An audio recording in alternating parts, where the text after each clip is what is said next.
What's up, guys? James Vick here. I was watching the UFC, what was it, 298 last night? UFC 298 last night, and I wanted to go over a couple really good things I saw Robert Whittaker doing. Great comeback fight for him. He looked amazing. Paulo Costa looked good as well. It was a very competitive, great fight.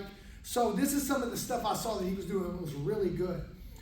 For one thing, he stands in this bladed traditional martial arts stance. Maybe not fully on bladed, like slightly bladed boxing, but even more than a slightly bladed boxing, it's like a hybrid of a. So you have squared Muay Thai stance, you have slightly bladed boxing, and you have full-on traditional karate taekwondo style stance. He's kind of in between the boxing, so he's a little more bladed than even a boxer. And because of that, he was taking some calf kicks, but how he countered that is he started landing his first.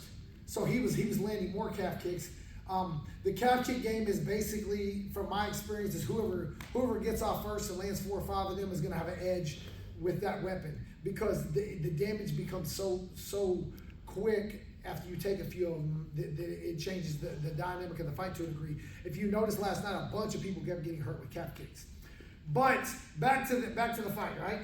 So what he's doing, he's here, he's bladed. He keeps his hand down low, and he does it on purpose. And I was thinking, he's been doing that his whole career. I remember back when Robert Whittaker fought Colton Smith on The Ultimate Fighter.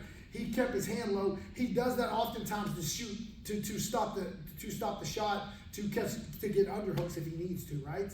So one thing he was doing though, when he's here, he shoots it. He also shoots the jab up from an up angle, and he's really good at it fast. And he'll also, with his bladed stance, he leaps in with a jab, or when you back up from the jab, he throws the hook. And he was landing it quite a bit. And then he'll try to shoot the 2 behind it.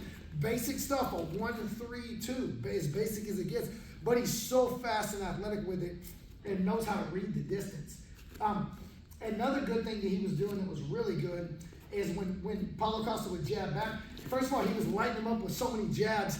Oftentimes what happens is people try to throw the jab back. Like if you come out and start leg kicking people, their first instinct is to get that weapon back. It's weird because people that don't even kick oftentimes will do that, right? Well, he was getting jabbed, so he decided to start jabbing back. So what Whittaker kept doing that was very good. He jabs, it's risky, but when he jabs, lots of times you slip outside, he was slipping inside. And when he was throwing the overhand right. So he was here, he was slipping in, overhand hook. Now guys, that is risky. I wouldn't advise, I'll be honest with you, unless you're super athletic and experienced with boxing, I wouldn't try to slip your head to the inside, because they're just one feint and a cross away from catching you clean. But Whittaker is world class, multiple time world champion for a reason. So every time he would throw that jab, he would move his head off center line and throw. And he was coming back with the hooks, and he would be bladed here. He threw a couple side kicks also, that was good to see. And then he was just feinting in there. But he's so good at reading range here, and it's risky. Paulo Costa was landing the calf kicks, but it's very risky because anytime Whittaker's ready to throw with that up jab or that right hand. So oftentimes he was baiting him to throw the leg kick and he was landing. So just a few things I saw. Amazing performance by Robert Whittaker. Dude's world class for a reason. Congrats on your comeback fight.